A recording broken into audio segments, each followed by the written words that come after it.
you never really know how other people perceive you, um, or if your self-perception is even reflected in the way that other people perceive you.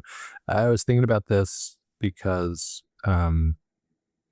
like one of the things, and I need to record this on my main channel, and I just need to figure out how to position it. And I think that's part of what I'm trying to work through here. So I appreciate you hanging out and helping me work through this. Uh, One of the things on my main channel, I always try and stay true to.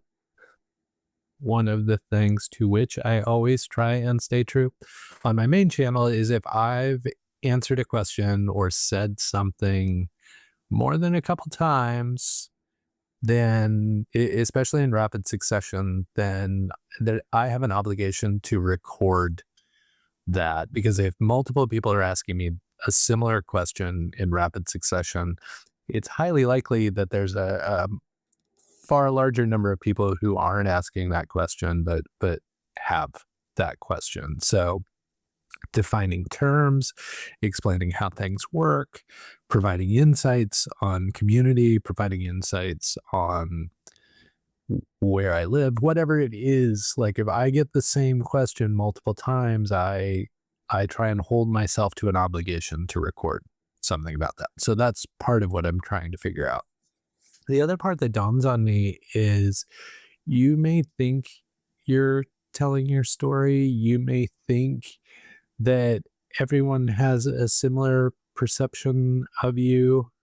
And then all it takes is like a couple people reflecting a completely incorrect perception for you to realize that, maybe you're not as well defined, or you haven't been as clear and transparent and forthright and to some extent truthful as you should be.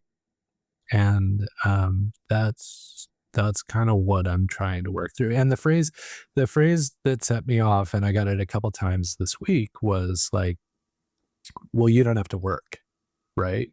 You just do YouTube and your blog and those kind of, like, you're doing that.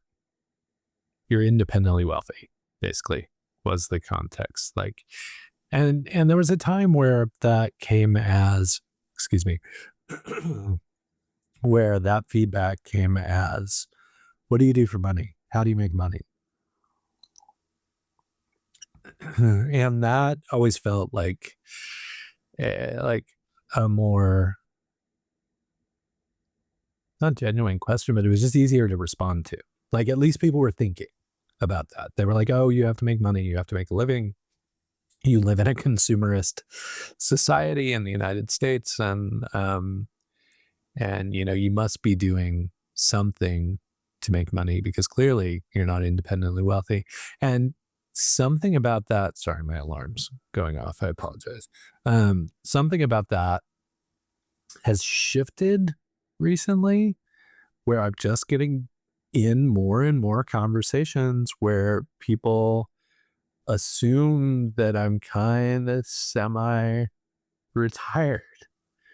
which I absolutely am not. I wish I were semi-retired, but I absolutely am not semi-retired. I work a lot, and then, the YouTube blogging community stuff, event programming, all of that is purely voluntary. I mean, there's not, every once in a while there's a sponsorship here or there, but 99% of it is purely voluntary. I do it because I love it. I love highlighting people who are doing interesting things, love connecting dots, love helping out, all those kind of things. Like, there are any number of non-financial rewards that fill me up emotionally, but they don't fill my bank account. So I have to do other work to make money.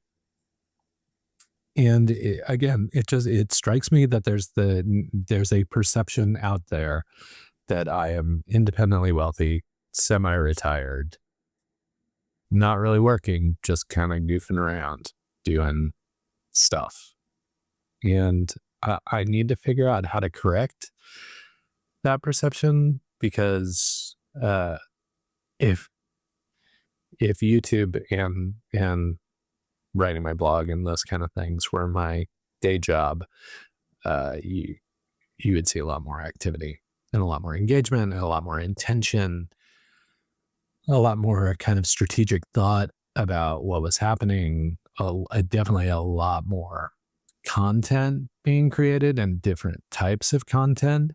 But as of right now, that doing that work is not a day job. It's not a sustainable business, nor has it really ever been. There was a very short time in my life where it was about 5 years, and I've been doing the community work for probably 20 years. So it was, a 5-year period where I was employed to focus on and do that work.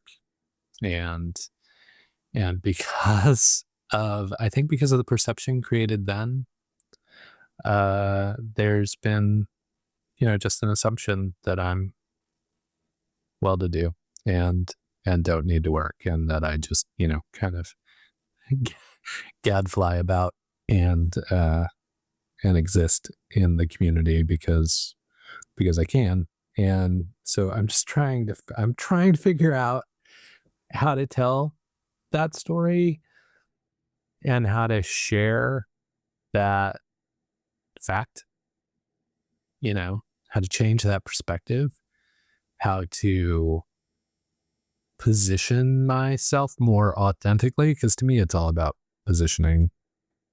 Coming from a marketing background, everything's about positioning. It's not the actual elements, it's how you use those elements to inform a story and position yourself correctly. So I was just thinking through that, and I wanted to capture this. You never know. You never know what the external perception is of you, of your company, of things you do, until you have that reflected to you by others around you.